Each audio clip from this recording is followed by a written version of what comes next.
Guilty. I'm gonna go next. I'm sorry. You're fine. I'm sorry. I'm not sorry.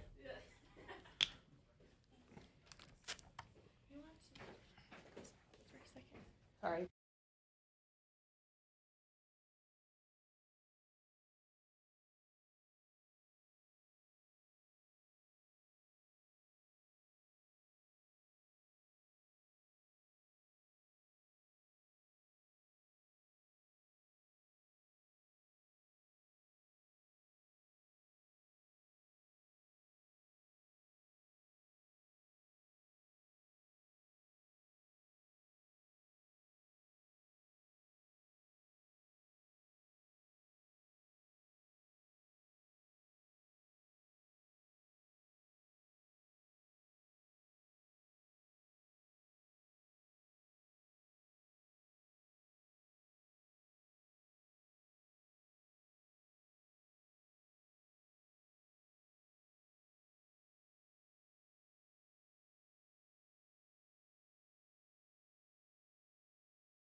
Test, test, test. Am I on the?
Welcome to Back to the Father, a show about the journey of life focused on our final end, which is God Himself, our loving Father.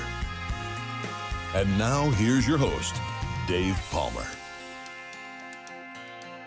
And welcome, everybody, to this week's edition of Back to the Father here on all the Guadalupe Radio Network social media sites. I'm Dave Palmer. Thanks so much for joining us as we focus during this 1 hour every Friday at 1 o'clock Central Time on some particular teaching of St. Thomas Aquinas, or, as is the case today, on something related to St. Thomas Aquinas. And I want to thank you for joining us. If you come every week, you know that I've got two in-studio guests that we all like to kind of bounce things off of. And also we rely, appreciate, and are very grateful for any comments that you make, either by calling us, 877-757-9424, or you could also comment on any of the platforms that you're watching this program on YouTube or X or Facebook as well. So if you're with us now, let us know who you are, where you are. Maybe you're a first-time viewer of this. Also, I encourage you to join our email list. You can email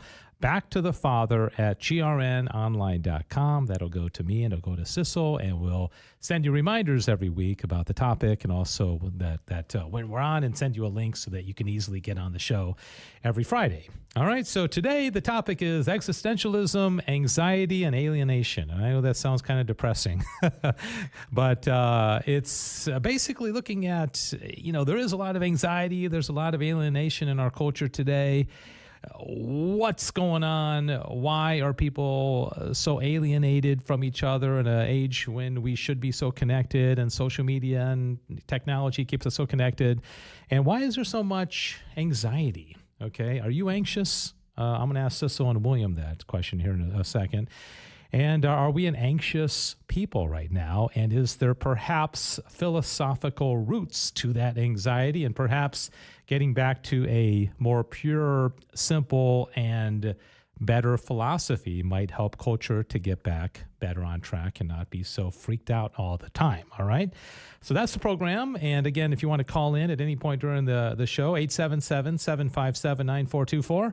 877-757-9424. So I want to introduce our two in-studio guests, co-hosts, students. Yeah, I don't know why. I don't know how to identify. Children of God. I like that. Yeah. So two children of God. And another one there in James Jacoby running the board as well. So Sissel, how are you doing? I am doing pretty well. Yeah, it's been a pretty nice day. The weather here in North Texas has been rainy, a little humid, but still more fall-like. We're about to get more cold weather. Yeah. And it's been a while since I've been on the show. It's been a couple weeks, I think, because I think the last time we had a show before we went to Alabama, it was my garage sale weekend, and I wasn't here. Oh, yeah, that's right. I get so lost on the shows. 5 in the morning, shoving stuff into my driveway. So, and in fact, you and I have been on very few shows the last 2 months, because there have been 2 that I haven't been here. That's true. And there's been one that you haven't been here, and of course there's been some that we missed altogether. The only stability to this show is William. I mean, he's the guy that shows up every week, right? Is it actually William's show? Or maybe he just doesn't have as much going on in his life. He's got a much more boring life. He's able to show up every single week. So, nice opportunity to introduce you to William Kirkendall, who is our wonderful high school intern, homeschooler, 18 years old, senior in high school, and a pretty bright guy, I might say. So, William, how are you? Good to see you. Good. Oh, I don't think your mic's on. Your mic's not on. He's on mic number 3. All right. Okay. 1 second.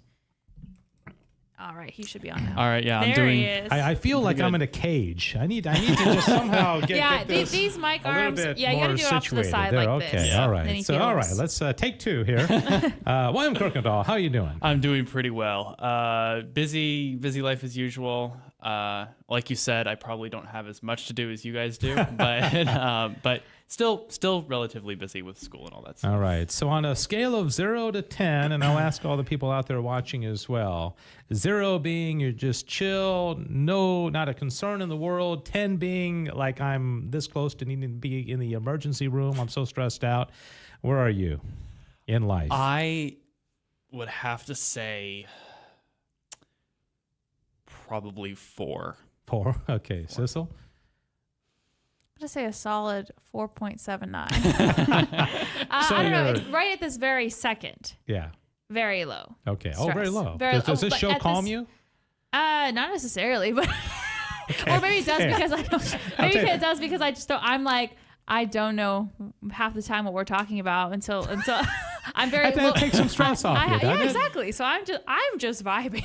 Like if I'm in like a nuclear physicist convention, and I'm just like, there's no pressure on myself because I have no idea what anybody's talking about. Like I'm not stressed about like, yeah. oh, I got to now, get these if they notes ask me to down. be on a show with them, Yeah, that could be problematic. That might add the stress, yeah, so. I say there's, I think anxiety and stress kind of comes and goes in life. I think I was a lot more of an anxious kid than I am an adult.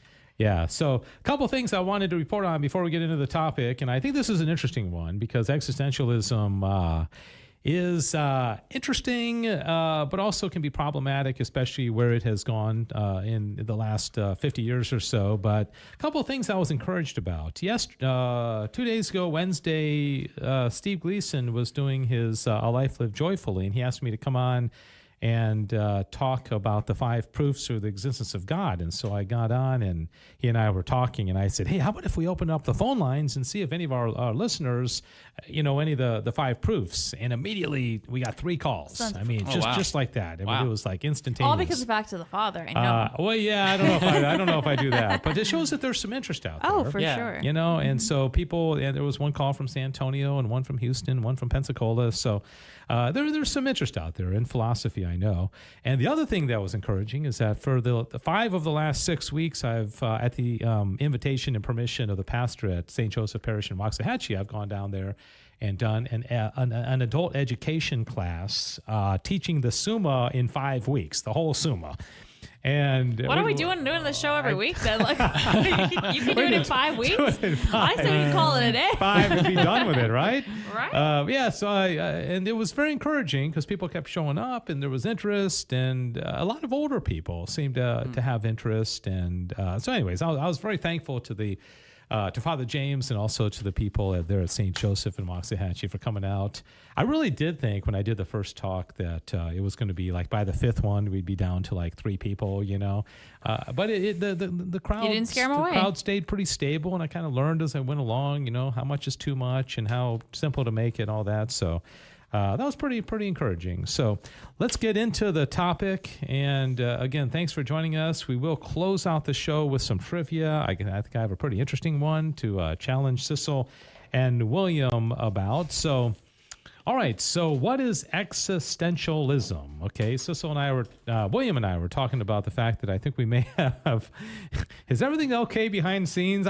What is going on here? I was trying to adjust The cameras are all going crazy. No one can see it because I changed it to Dave's camera. I was trying to adjust William's camera, and I knocked almost everyone's camera over. Yeah, mine just got almost knocked over as well. Yeah, I know. Well, I was just trying to get this a little closer to William because your hands were getting into your shot. Sissel, you'll have to put that in the YouTube shorts. That's going to be Yeah, get 1 million views. Yeah. Cameras being knocked over.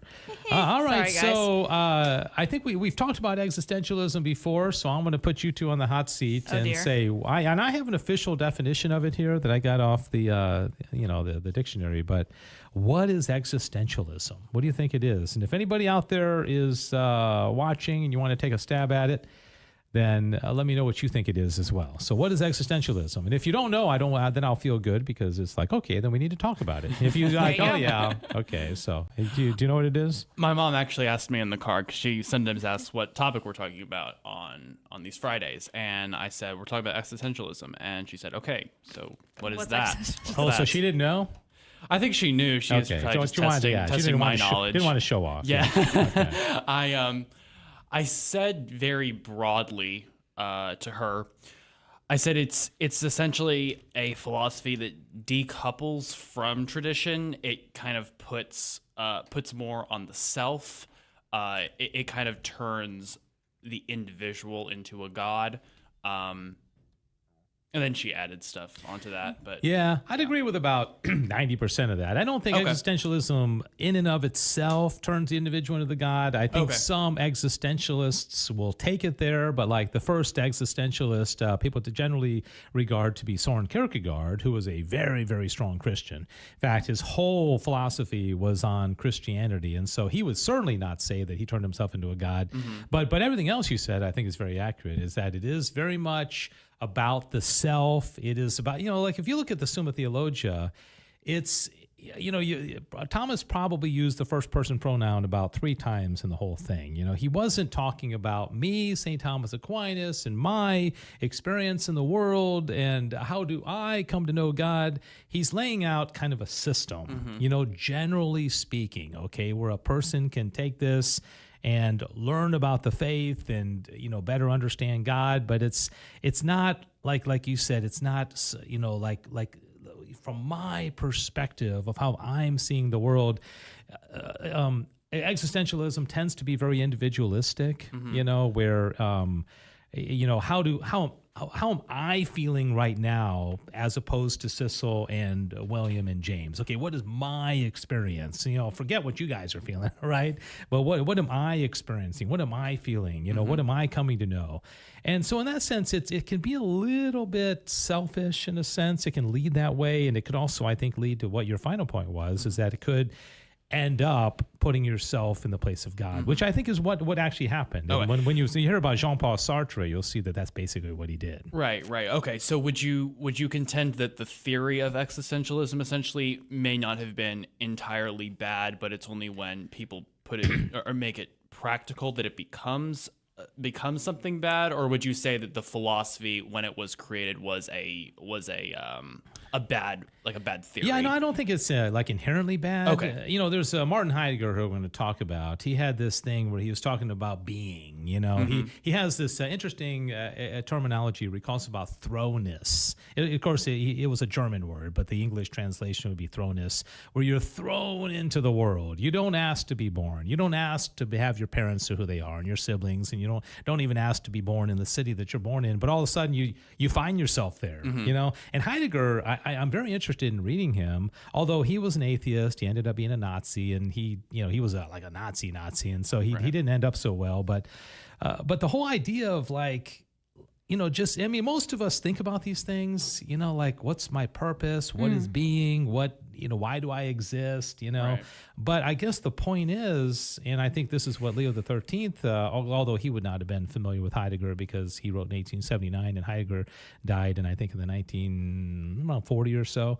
But is that if you don't have a compass of God and you don't have a realization that I came from God and I'm going back to God, if you plug existentialism into that, then I think it's fine, because I just kind of want to know about who I am and questioning is not the problem. Yeah, and even looking at yourself and why I exist. But Sure. if it's not rooted in some kind of God-centered explanation, then you're going to be lost, right? So anybody out there, if you are watching and you have any comments on this, and wouldn't it be great to have a phone call today? 877-757-9424 if you want to call in as well. So here's the official definition of existentialism, at least the one that I pulled up from an internet search.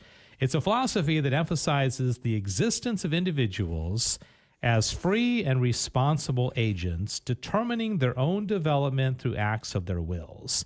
Now, that definition has no reference to God. It's very self-deterministic. It's like I'm, through an act of my will. And I think that's kind of more of a negative definition of existentialism.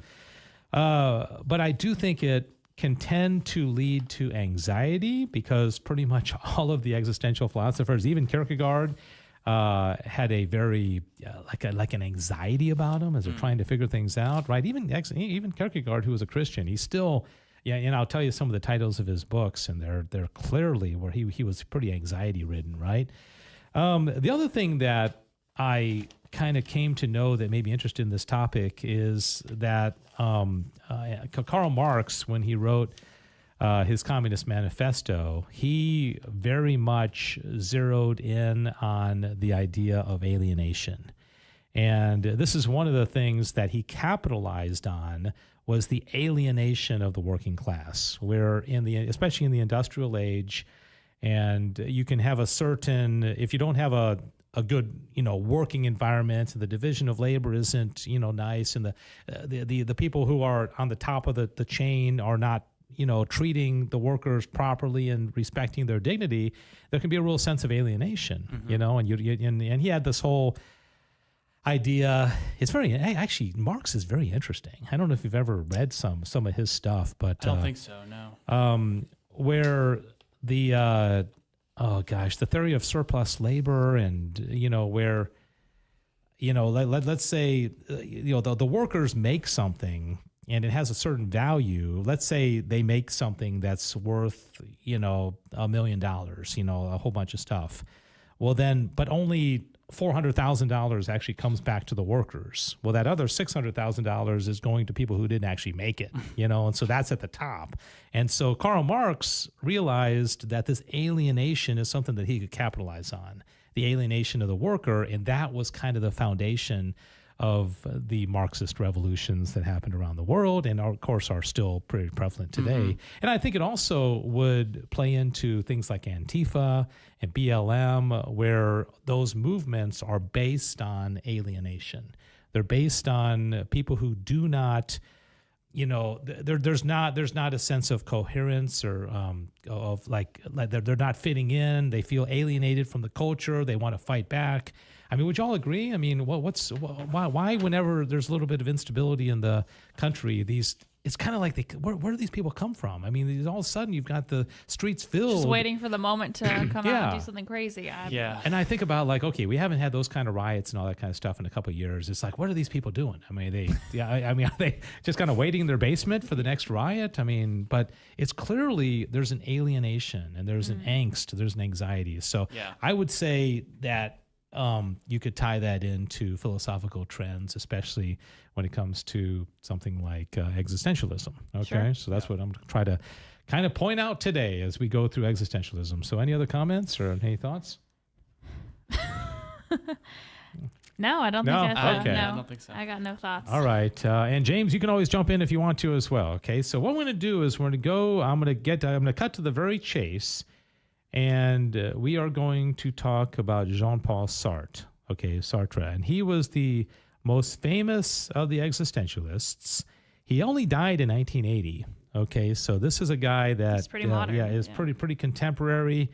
And Peter Kraft, whose book I'm going to quote from here, was not a fan of Jean-Paul Sartre, as you can see. But let me, I read this on CDT this morning, and you'll kind of get a sense of the significance of Jean-Paul Sartre and also just kind of a strange guy that he was.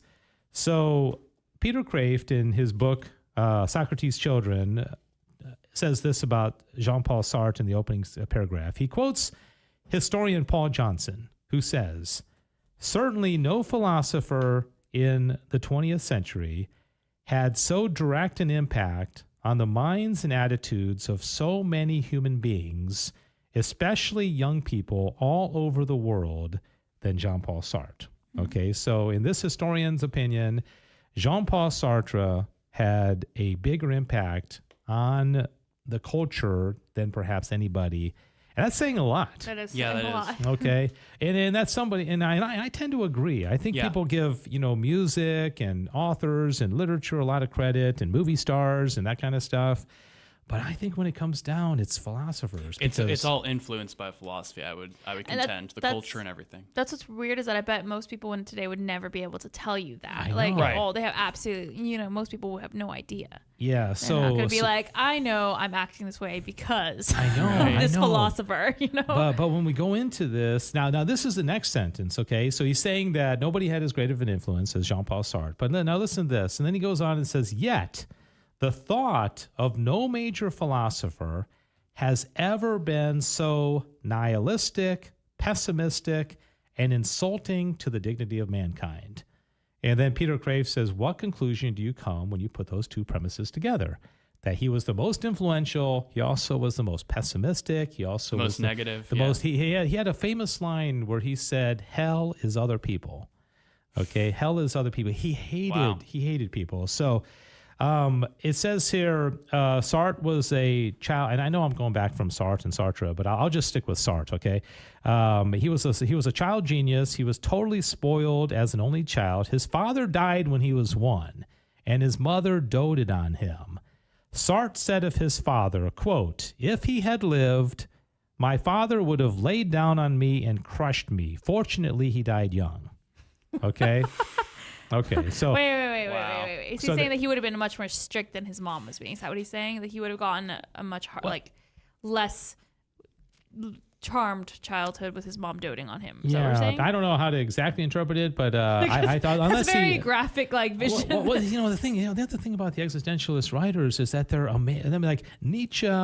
Kierkegaard, Sartre are amazing writers. They're like gripping writers. I mean, Sartre was a very bright guy. So now, so he said that about his dad. All right. And then he also, he said his definition of progress was that long and arduous road which led to myself.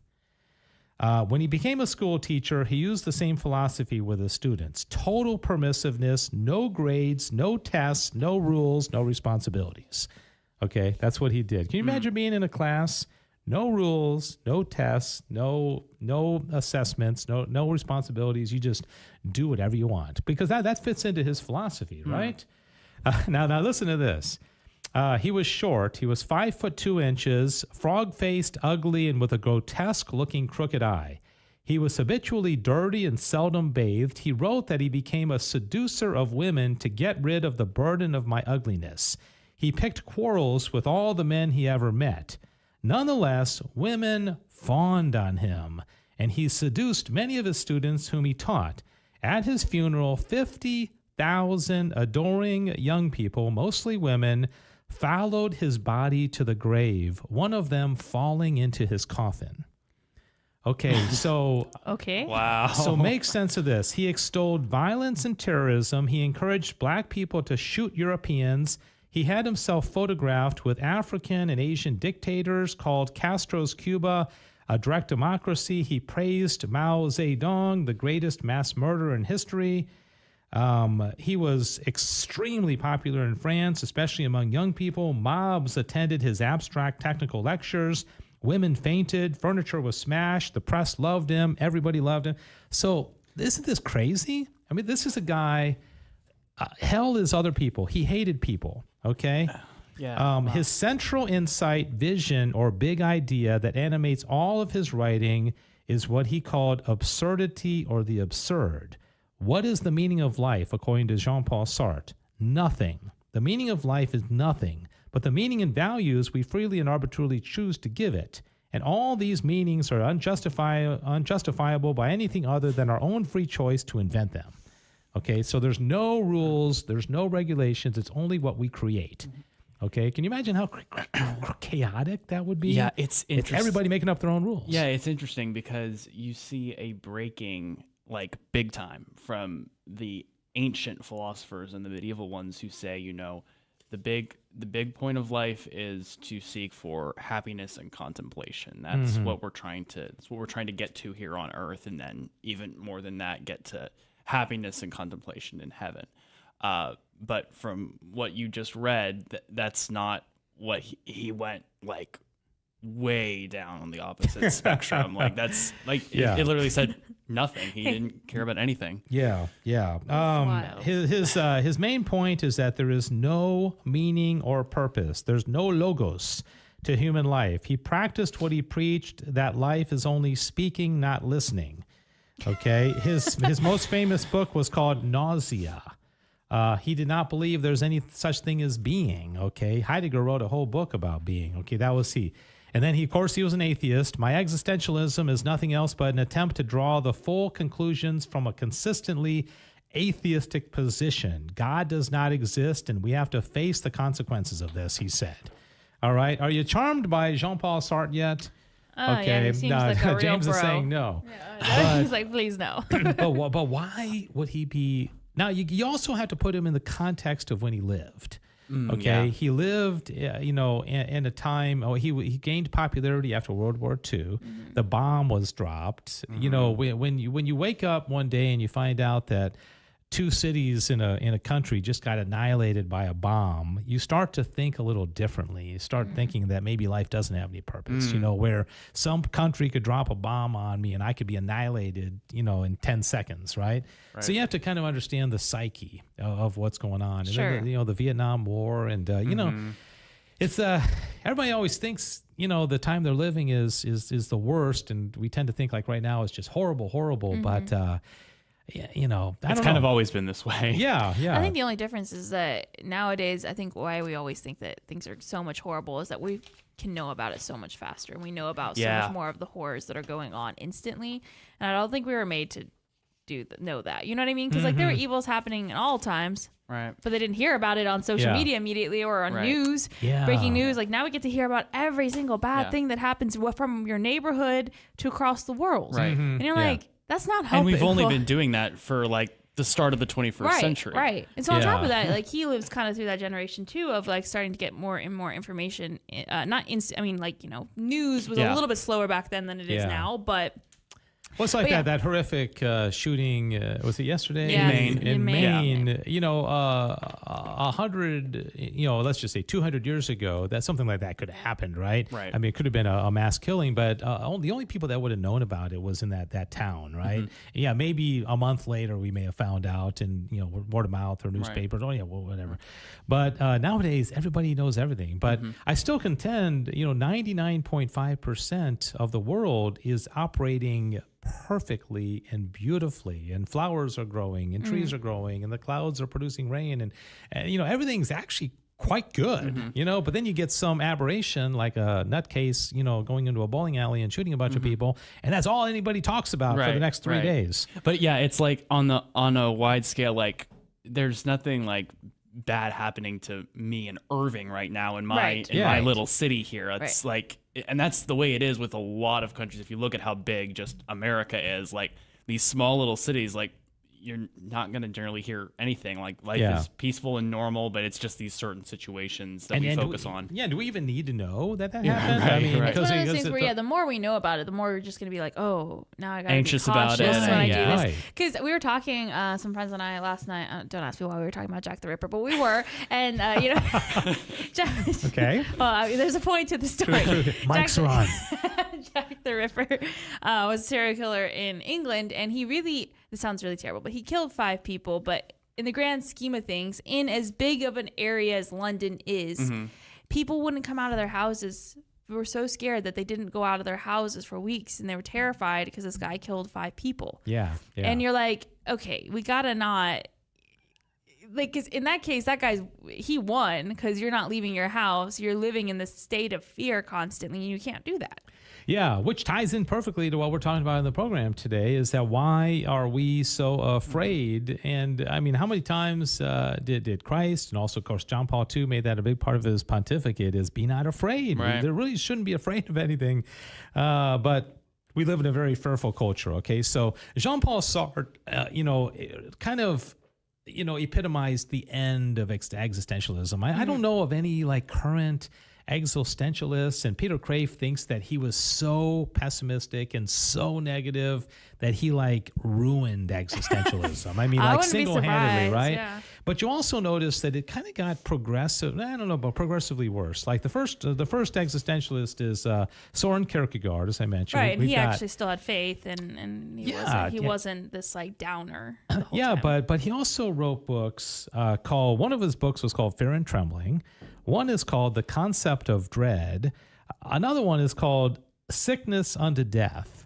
And so Kierkegaard, being an existentialist, and when you focus on yourself rather than perhaps on a more broader, idea. What's above, yeah. Yeah, but again, he was a Christian, but he also believed he had some strange beliefs where his hero was Abraham. Because he believed in fact, I think he coined the term leap of faith. We may have talked about this on the program before, where he didn't think that faith should be based on reason. That the more you know and the more evidence, like the proofs for the existence of God, the less meritorious it is. But he believed in this just absolute leap of faith, even if it doesn't make sense, like Abraham being asked to kill Isaac. It made no sense. It was against the moral law. It was against the natural law. But God is asking him to do that, so he's going to make the leap of faith. And he just absolutely loved that. Okay. But you can also imagine how that could create a lot of anxiety. Right. I mean, if you think God is telling you to, drive off a cliff or, kill your neighbor or something, or that God could ask you to do something like that, which seems so weird. Yeah. Yeah. I mean, how anxious could that make you feel like God could ask you to do something like that? Right. I mean, of course he did it once, but he stayed Abraham's hand. So Right. Anyway, so that's Kierkegaard, and Nice fellow. yeah. So no, but he was good. In fact, Peter Kraft says that Very nice. in Peter Kraft's opinion, and I love Peter Kraft, he said he was the greatest Christian writer since Augustine. Wow. Really? Yeah, Okay. yeah. I need to read some of his stuff. Yeah, amazing writer. In fact, if I can read the opening comments about what he said about Kierkegaard, he liked him a lot. He's often regarded as the founder of existential philosophy, and he profoundly influenced every 20th century existentialist. He says, but he is, to my mind, by far the most brilliant, Protestant thinker of all time. That's what he said. The most brilliant Protestant thinker of all time. Interestingly, his name Kierkegaard in Danish meant churchyard. Isn't that interesting? Interesting. Yeah, cool. churchyard. So it's basically like a cemetery theme there. Okay. So from Kierkegaard, we go to Friedrich Nietzsche. Now, Friedrich Nietzsche was also an existentialist, but it's almost like Kierkegaard and Nietzsche were like polar opposites. They both believed in self-expression. They both believed in, kind of doing it your own way. But Nietzsche was an extreme atheist. In fact, he called himself the hammer. A hammer of destruction of the current order of religion and society. His goal was to destroy Christianity and usher in a new model based on the will to power and the elevation of man as the ideal rather than God, the Superman, a human form of God, dominating and surpassing himself. Okay, he called himself the Antichrist. Okay, he believed, of course, he famously said that God is dead and we have killed him. And he also wrote a book called Beyond Good and Evil, because he's like, okay, if we no longer are going to ascribe to the Christian, version of good and evil, so we got to create a new moral system. All right. So imagine taking that on and just like everything in the past Has is nothing gone. better to do with his time, I swear. I know, starting a whole new system. I swear, when it comes to these kind of philosophies and concepts, it's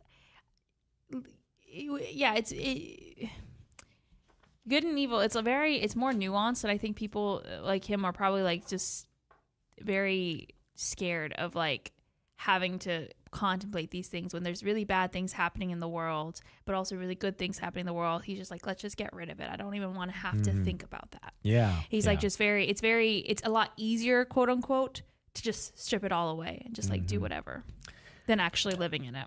Yeah, right. Yeah, it's almost like an excuse where you don't have to deal with the reality of the presence. You kind of destroy it all. Yeah, that makes sense. Yeah. So here's a paragraph from Dr. Peter Kraft. He says, the consequences of the death of God, according to Nietzsche, go far beyond religion. They include the death of objective truth, which Nietzsche would likely say is only God without a face. He famously wrote, there are no facts, only interpretations. Okay, think about that. There are no facts, only interpretations. Most especially, there are no objective values or ends or goods. And therefore, if there are no objective goods, there are no objective evils. As Dostoevsky said, if God does not exist, then everything is permissible. There is, in fact, no being, no logos, nothing that withstands or resists the hermeneutic of suspicion. And then interesting, he said Picasso drew the consequence of this in his postmodernism painting. Giacometti, I never heard of him, in sculpture, Schoenberg and John Cage in music, chaos replaces cosmos. Not only is Exodus 20 the Ten Commandments and the order of human life, but also Genesis 1, the order of the cosmos becomes undone. The sweater unravels into a tangle of yarn. So you see what he's doing here. He's taking order and he's taking a structure and everything that the whole world had basically been the basis of Judeo-Christian beliefs and ideals for thousands of years, and he single-handedly wants to upturn the whole thing and start over. With man replacing God, the Superman, and God is dead, and everything that Christianity represents has got to be overturned. That's a little problematic when you say. I would say so. Yeah, it's kind of okay. So you can see where he would have an influence on a guy like Jean-Paul Sartre. I mean, and then you get all the problems in the culture. Yeah, we see it like all the time. Yeah. Yeah. So, anyways, if you're out there and you're listening or watching, and you have any comments, let us know who you are, and if you have any questions, or if this makes any sense, or maybe you can tie in some of the problems going on in the culture to these existential philosophers. And so the last one we'll talk about is Martin Heidegger. And Heidegger, as I mentioned, was a really, really influential existentialist philosopher. Peter Crave says he is the most profound philosopher of the century, perhaps of all time. No 20th century thinker has been more influential among continental philosophers. The first single question that haunted all of his writings is, what is being? Okay, and in the Introduction to Metaphysics, the fundamental question of metaphysics, he said, why are there beings at all instead of nothing? That is the question. Have you ever woken up in the middle of the night and asked yourself that question? Why is there something rather than nothing? Okay, this is what all kept the time, man. This is what kept Martin Heidegger up at night. I swear people just need to do more things. You get more hobbies or something? Yeah, get a hobby. Just start going and helping people, clean people's houses for them. Do something. Yeah. So here he is. He's an existentialist. He wants to know, why do things exist? What is being? What is existence? So he says, and this is his own writing. He says the question is there in a spell of boredom, when we are equally distant from despair and joy, but when the stubborn ordinariness of being lays open a wasteland in which it makes no difference to us whether beings are or not. And then in a distinctive form, the question resonates once again. Why are there beings at all rather than nothing? And when we ask about being, we are now asking about something that we hardly grasp, something that is now no more than the sound of a word to us, that puts us in danger of falling victim to the mere idolization of words. Okay, so again, he had no religious background, he had no belief in God, and so he was not able to put this in any kind of a context. Okay, but he was an interesting writer.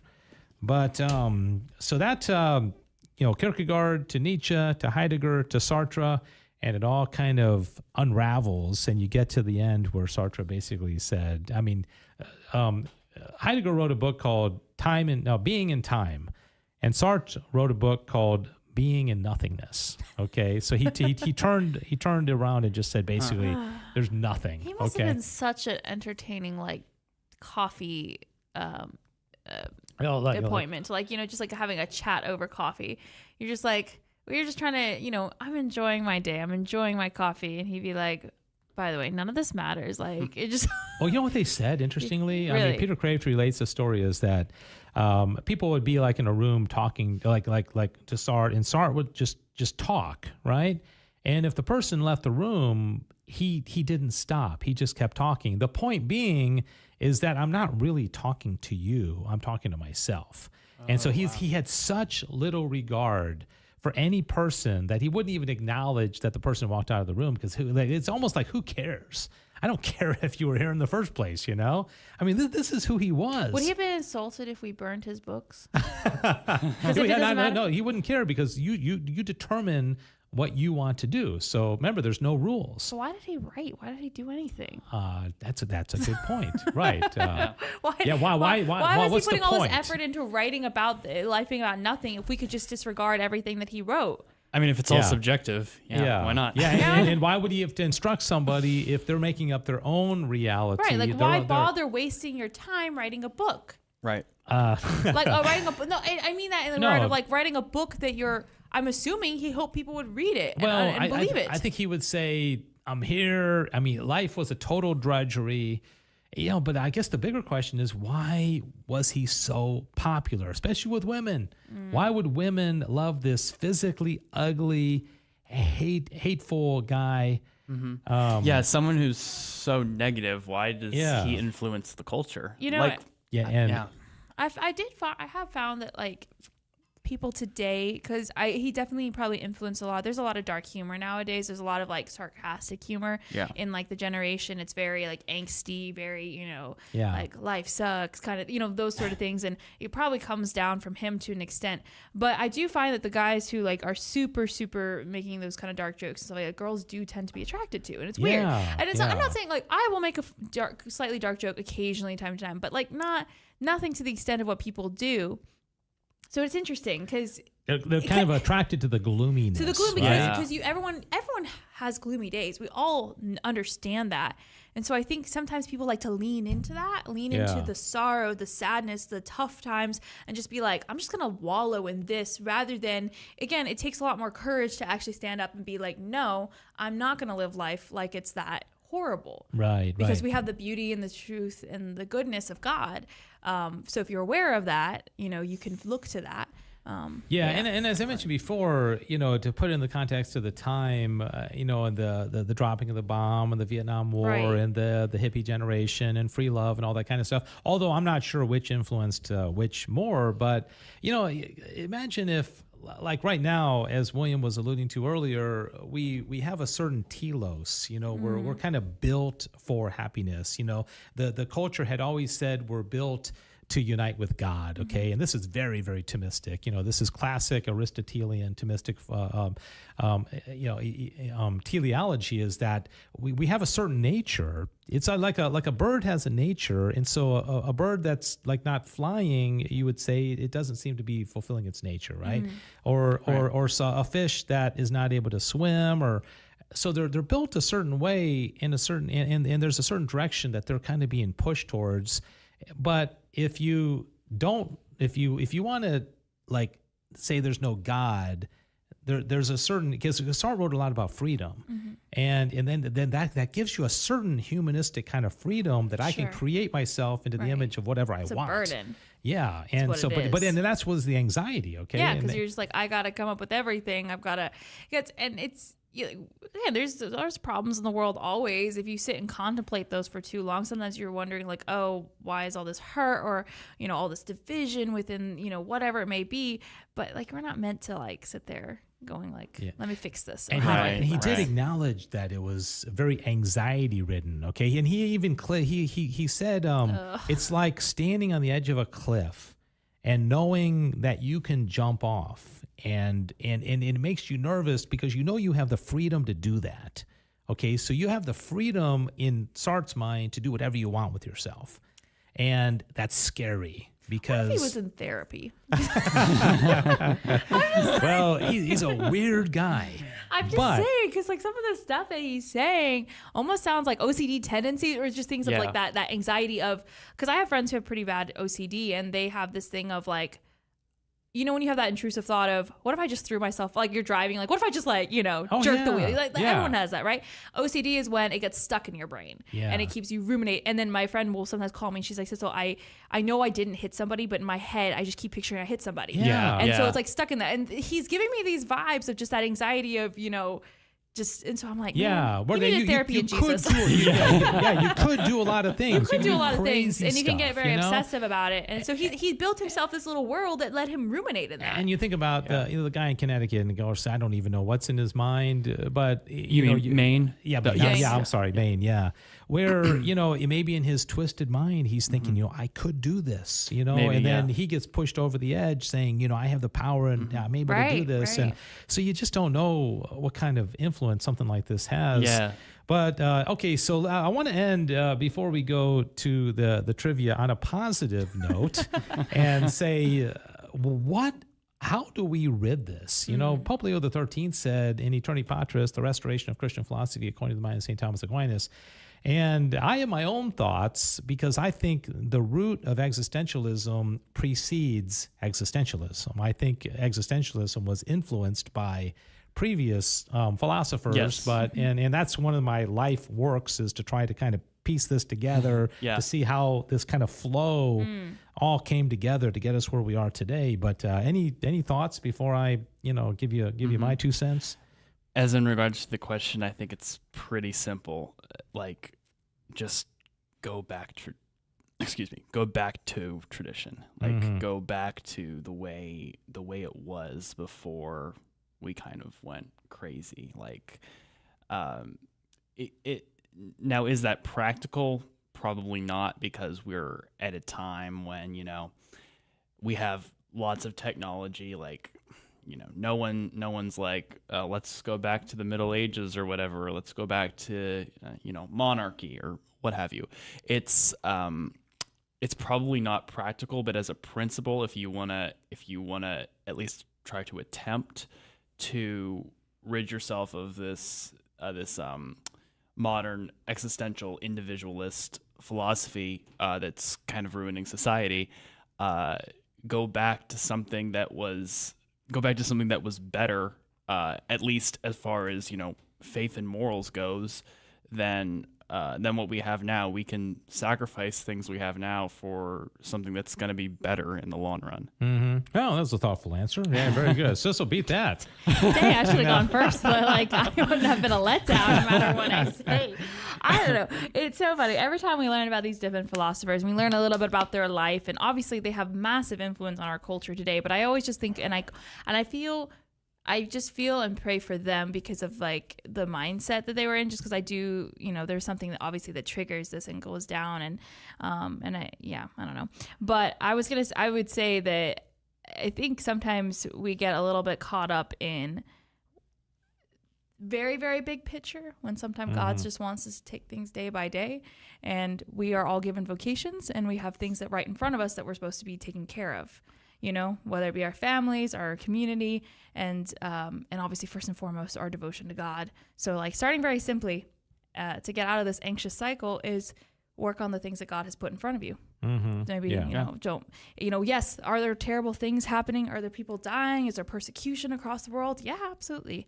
But like first and foremost, am I serving my family the way that God has asked me to?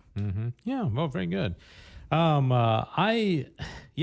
think both of those are very good, and I think you got to go back to Immanuel Kant, the Copernican revolution in philosophy, where instead of the traditional idea would be that we discover truth in the world, and that the truth is first of all in the mind of God, and then the world participates in the beauty and truth of God, and then we go and we discover it. And then Immanuel Kant came along with his revolution and said, no, we actually impose categories on the world. And so that the truth begins with us and the world conforms to our mind, okay? Right. That by its very nature is turning things around to the individual rather than the individual seeking the God. So I have been thinking a lot about just kind of the momentary realization of being able to discover God in the world and discover his greatness, and kind of more like living in the moment. And when you see a human person, being able to understand that this is a creature that's made in the image and likeness of God, and internalizing that, training your mind to be able to see the world differently, and to basically come to see and understand God in our everyday experience, right? And I think you gotta throw out a whole lot of bad philosophy and a lot of bad training that the culture's gotten into, because the culture just isn't thinking that way. We're not seeking God in everyday. Yeah, you might go to Mass and you receive the Eucharist, which is, of course, a wonderful thing to do. But as far as day-to-day, moment-to-moment thought process, and this is what I've been thinking about a lot lately and all that. So I like what you said about Immanuel Kant, and I'd agree, because that's when you're imposing yourself on the object instead of looking towards God, that'll do it. What do you expect from the modern ones if they're going to take it? You can see where Kant would lead to Nietzsche. Exactly. Because Nietzsche wants to elevate man, and Kant, even though he was a Christian, at least nominally, and never denied the existence of God, and actually had a pretty good ethical system based on the dignity of the human person, interestingly. Okay. But he did turn epistemology around so that we are in control. Okay, we're imposing the world, and the world is conforming to us rather than us to the world. And you can see where that could directly through a line of succession lead to somebody like Jean-Paul Sartre, where he's creating himself, and now you got people thinking they're animals, and people thinking thinking they're women, and vice versa. Exactly. So it gets a little nutty. Okay? I'm not gonna lie, Dave. I think we lost everybody today. Oh, really? Too deep, or what? No, I mean, we have people watching. I mean, you're out there. Hello, thank you for joining us. But I think everyone's just so having to take it all in. Yeah. So there are actually people out there watching. Well, I mean, the numbers say that there are people watching. No one's commented though. Nobody's commented. Okay, if you are out there, please comment. We want to know that you're there. And what did you think about this? Was it too deep? Was it interesting? Was it not interesting? Was it like, let's move on to something else? And I want to know what you think right now. Okay, so let us know. Don't be shy. And we're going to move on now to something very, very light. Okay, we're going to do. This is when everyone's going to jump in. Everybody's going to jump in and say, "Okay, they're finished with the philosophy. Now they're doing the game. I'm going to jump in." Okay. One more thing, real fast. Yeah. I think the moral we can take away from today's discussion is that philosophy is indeed powerful. Oh yeah, very powerful. Yeah, even if you it don't can realize influence it. everything. Even if you don't Yeah. even realize Right. it. Yeah. And I that's it's kind of hard to quantify or prove, but I think you can see the trends. And again, like I think I mentioned before, is the philosophers tend to be really popular among the academia, and they tend to be the influencers because these professors, especially at these public universities who are big fans of Jean-Paul Sartre and Nietzsche and Marx, they are educating the future business leaders, the future, leaders of media. And so it really, they have a big influence, huge influence. And that's why I think the homeschooling, like we talked about earlier, is a really important thing. Yep. Because I think you can insulate. I think you could be sent to the worst school in America and have the most insidious, horrible professors, and I would bet you 4 years later you have not lost your faith. I'd hope so. Yeah, I'd pray so. Yeah, with God's grace. Yes, of course. I think. Well, why? Because you were brought up by good parents. You went to a good parish. You sat in on Back to the Father for a couple of years. Definitely cite Back to the Father. Learn my stuff. Yeah. So early on. But I think it comes down to parents instilling the truth in their kids. Absolutely. Because I think of course, there's no guarantees, but I think that you can protect and insulate your kids from this nonsense if you teach them at a young age. Yes. The truth, and so that's what we need to do. All right. So I think we've definitely proven that there's nobody out there watching this right now. Okay. But if you're watching this on a recorded basis, okay, that's okay. Congrats, you made it through you can it. comment as well. All right. I have here in my hand, James, do you want to play or are we just going to have Cecil and William play? Okay. James can turn on his mic. We'll let him play as well. Okay. I'll join in. All right. Okay. So we're going to go, these are 15, according to a website search I did, okay? 15 popular ways that people reduce anxiety. Oh, gosh. Okay, 15, and of course, there's no right or wrong, but these are the 15. Now, there actually were 16, but one of them... How specific are we? One of them is yoga, and I'm going to take that one off the list, okay? So I took off the yoga one, so now we're down to 15. Okay. And James, you get to guess one first and see if you just... say one way, the popular ways that people reduce anxiety, and then you got 10 seconds, and then it goes to Cecil and then William. One way to reduce anxiety, I would say exercising. Oh, very good. Yeah, that was the first one. Okay, so James, got the first one. Is it me next? Yeah, Cecil. Meditation. Let's see. Or do they count that as with yoga? Hold on. We're going to go ahead and take mindfulness. Yeah. Practicing mindfulness. Okay, we're going to give that one to Cecil. Okay. Let's see. Okay. I was going to say meditation too, but we just got that one. Yeah, so, that one's taken. Ways to reduce anxiety. You have 10 seconds. I don't think I have any idea. Oh, boy. No. This is not. Maybe the other ones will inspire you. Okay, James, back to you. Okay. You're tied with Cecil.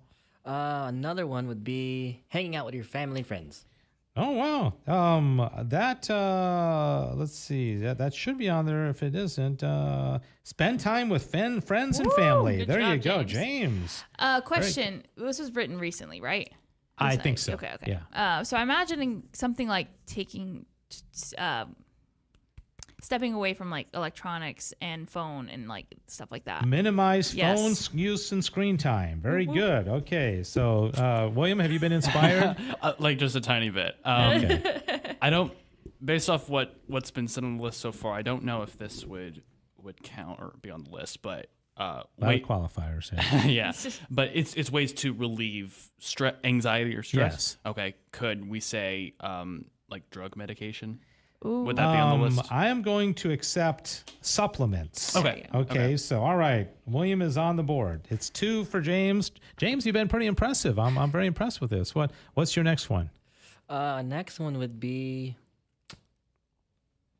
I would say art, like painting. Ooh, doing something creative, wow. a hobby or something like that. I like that. Let me see if If there's a hobby, I say that should count.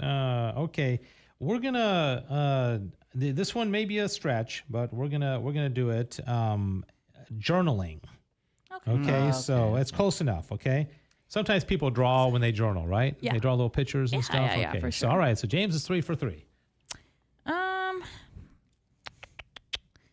Trying to think. Is it something like some sort of breathing exercises or something like that? Deep breathing. Yeah. Yes. Oh wow. I'm so impressed. William.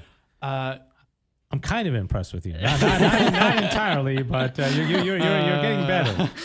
3 for James, 3 for Cecil, 1 for William. The holiday season, because can that count? It's just like, Like that you that's- get the Like warm what if fuzzies. you're stressed out in like June? What are you gonna do? You're stuck. Like, You gotta wait for another 6 months, man. suck You it up can't for do five months or what? anything. Okay, no, that's Didn't think so. Sorry, James. Oh, I just what, thought of what, really if, what, if, obvious- what if James beats Cecil? Wouldn't this be awesome? That's never gonna happen. I'm just Yeah. Okay, James. Another way to relieve anxiety. I would say pray to Jesus. There you Okay. go. And interestingly, prayer is not on here. I'm not honestly surprised. Yeah, Unfortunately, but this was a secular thing. But I'm sorry, I can't give you. But it's obviously That really, should be really one. it should be, but it's not. This is really stupid. I can't believe neither of us said this. Okay. Therapy. Going to see a counselor or something let's like that. see.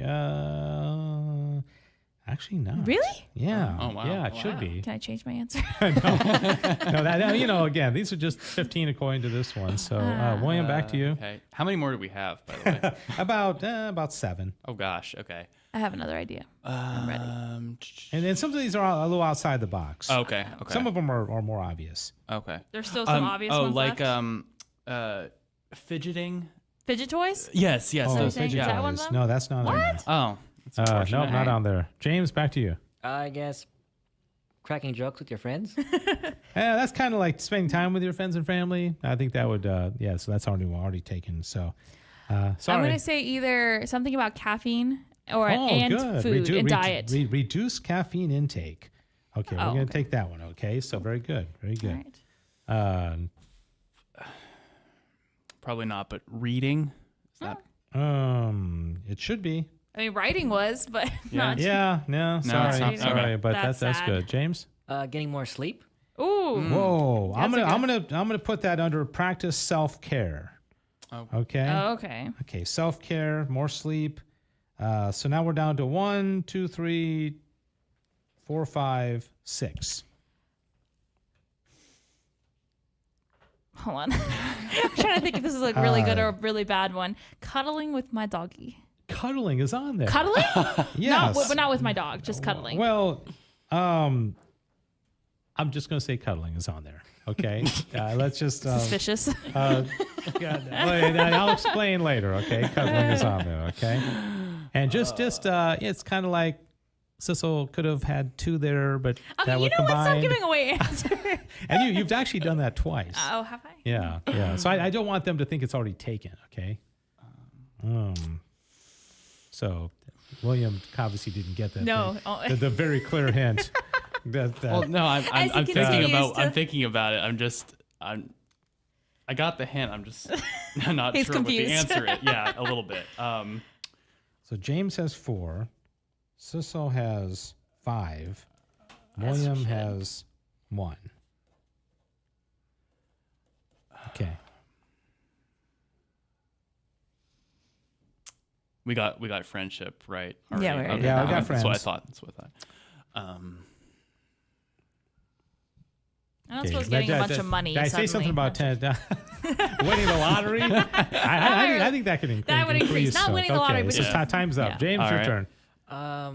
Another way to relieve. Everybody gets one more guess. Another way to relieve anxiety.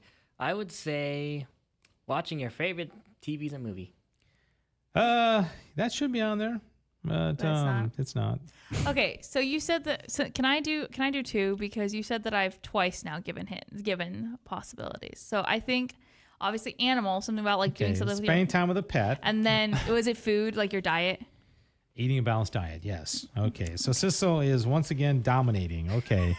William, do you want to try another one or just How many more do we have? 3? There's one. How 2, obvious are these last ones? One's like and then 2 are Taking a nap.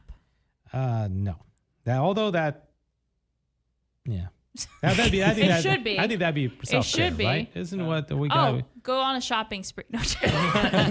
Okay, so Is it something about like the your most- relationships, managing relationships better? well, close. Create boundaries and learn to say no. Oh, Okay, because wouldn't you agree? A lot Yeah. of stress is because we Because don't we keep say saying no. yes, Yeah. yes, I have time for this. Yes, I can do this. And then Yeah, you're like, that doesn't happen in your life, does never, it? No. ever. Like, yes, I can write a book.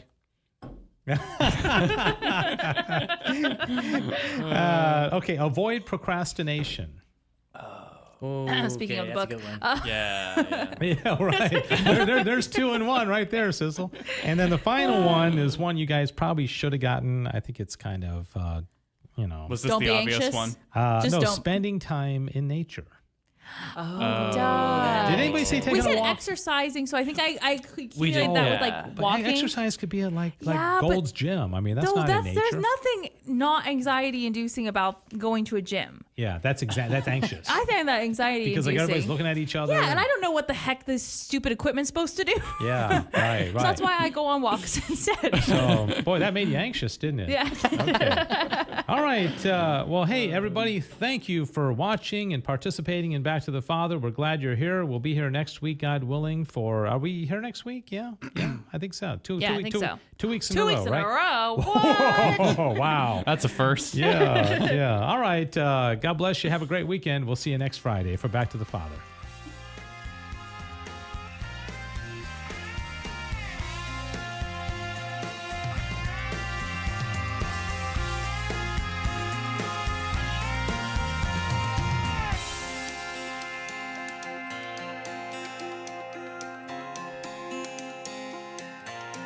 Thanks for joining us for Back to the Father. And don't forget, the glory of God is the human person fully alive. If you have comments about the show, email Dave Palmer at grnonline.com.